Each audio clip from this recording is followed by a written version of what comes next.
So tomorrow we'll be talking about the Latin American Invitational and all that fun, fancy stuff, so don't worry. So today I was inspired because I actually had other content planned, but I figured we'd go ahead and talk about some interesting little shifts in the metagame.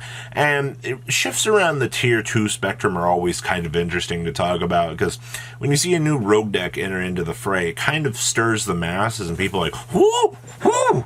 Ooh, new piece of candy. So today we'll be talking about some of the Earth Revolution and some of the other cool things that are happening. So make sure you guys slam that like button so you don't miss out on more excellent content. Let's dig on into this, shall we? So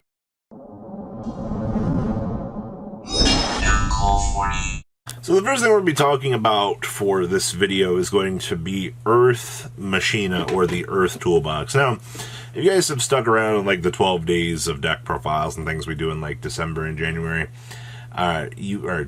July, you guys will always notice we always kind of talk about like a little Infinitrack Toolbox-esque deck.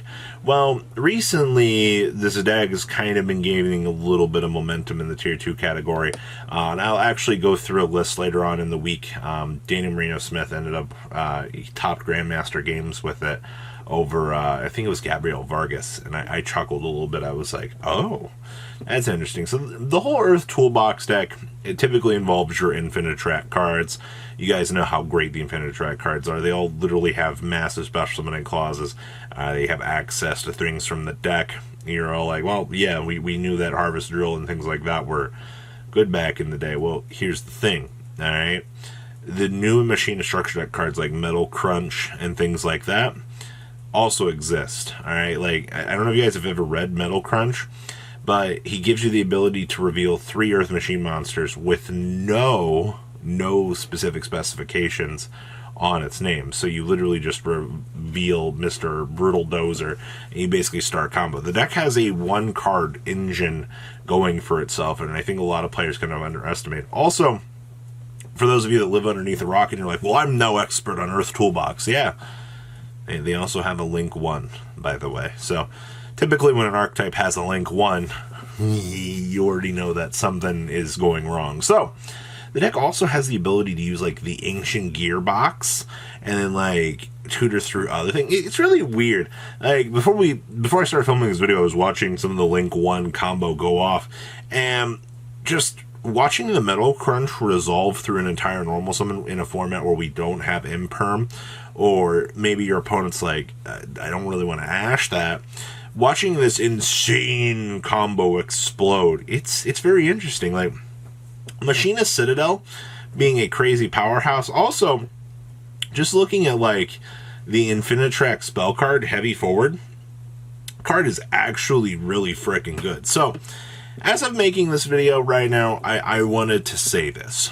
I think that Earth Toolbox finally gaining a lot of momentum.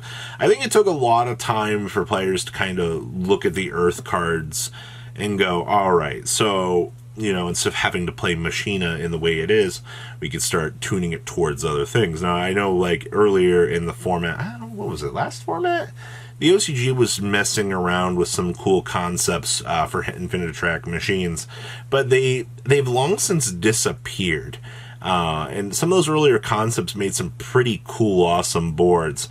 But with that being said, though, I kind of wait to see where this concept takes off, or if this is just going to be one of those abnormalities that are starting to spin around, that players have been working on this for months, which I know they have. I've seen all kinds of things with this deck throughout the years, but now it's just that the format ceiling has been lowered enough that we can start to see the Earth Toolbox deck finally starting to stir around down in the Tier 2 category. So I'd love to see this deck take off. I love the concept behind this. I really do. Like, the entire 1-card engine with really no self-restrictions on the deck is absolutely awesome, man. Like, so finally, it is very nice to see something like this. So whether or not it takes off, or if this is just an abnormality from a lot of hard work and dedication to those players, I do hope to see that something becomes of it. Now, I want to talk about Subterror for this video, for the waves of anti-meta that have been occurring recently here. So for those of you that live underneath a rock, last weekend we had the Invitational get destroyed, literally, by Dragoon and friends. Alright, now, in this case, it's literally just Subterror, Fiendus as a hand trap for the negates. Dragoon gives you access to close out the game relatively quickly, actually, because snap up, just took 2,000. Want to watch me do? Oh, sorry. Attack directly for 3k. You're either dead because I'm at 4,000 because I negated something, or you're at 1,000. Like, good luck outing my Super Dragoon. All right, and then you got things like TC Boo. In the case of last week, Mask of Restrict, which was absolutely hilarious, by the way. So this deck is actually evolving at a very quick rate. By a quick rate, I mean we play Mask of Restrict in the deck now to stop Drytron, and then TC Boo will pretty much just clean up everything else that we need it to. Man, isn't Floodgates great? You know, like every Drytron player is like, man, Herald's such a fair card. Same thing with the Vanities, and then they were going Wee! When they're losing to their same medicine. Like, I'm happy to see that Subterror is dealing with the ever so toxic community right now. So yes, Subterror is adapted towards an anti-meta concept as of this point. Well, I mean, it's always been an anti-meta concept, but they're definitely digging further into the pool of, ooh, Mask of Restrict, ooh, TC Boo, ooh, I like these cards, put them into the strategy. And Caesar did an excellent job at just stirring the metagame and going, hey, enjoy losing, losers. So I'm very happy about that. Change is a very good thing in the game. Next up, I got to talk about the whole Tri-Brigade, what is it, Tri-Brigade Bird Up or whatever. So this deck's kind of been known for a couple weeks by the community. I mean, it's literally just Simorgh Barrier statue. You got on what, double Dragon Lords to like protect your Mr. Storm statue of Stormwinds, and you just look at your opponent and go, what do you do?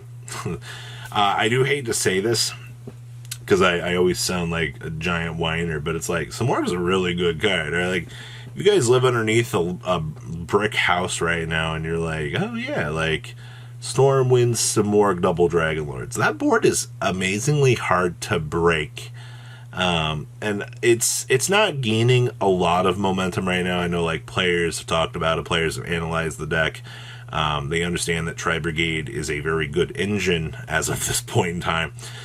Is the deck taking off in the tier 1 category? No. I would say it's borderline like 1.52 at this point in time, but being into the format here that makes those waves, that makes players go, oh crap, like this deck is doing something at this point in time. Yes, you need to be aware of this if you're playing competitively right now.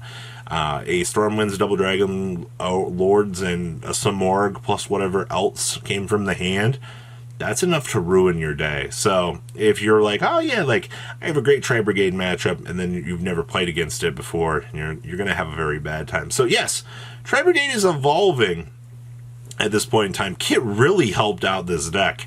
It really gave nice extra combo potential to the deck. So hey, I know for those of you that love Tri-Brigades, this is a nice little piece of advice from me to you. Keep playing the deck. All right, break some Morg. Do it. All right, and the last thing I want to talk about here is Dragon Link. Now, for those of you that are avid Dragon Link duelist, I appreciate you guys. You guys are keeping this deck alive.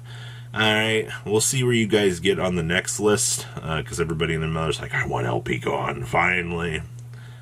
I'm one of them, all right. But we do have the Dragoonity structure deck pieces coming, all right, which is very nice. I do see that the current iteration of the deck looks like it has become chamber and tidying the deck with like extra toolbox S cards. That's not a bad thing, all right? Don't get me wrong.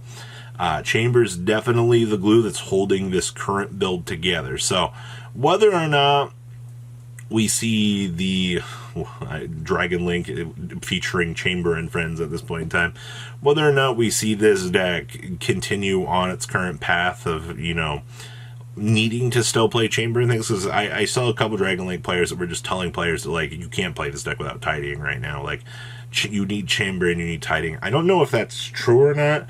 I'm not a Dragon Link expert by any stretch of the imagination, but I do think that that's kind of interesting that they are now solidifying the fact that you need Chamber to make that deck resolve. So that's kind of interesting, actually. So I guess Tidying and whatnot really have become like cornerstones to the Dragon Link archetype. So what do you guys think about the little interesting ripples happening in the metagame? Make sure you guys slam that like button so you don't miss out on any more excellent content, as per usual. And I'll see your beautiful faces back here later on in the day for some more cool, awesome content. Have a good rest of your day, guys. Peace. Thank you, patrons, for making the ride never truly end. Without you guys' support, well, I would probably be doing Truffle Shuffle videos for a living.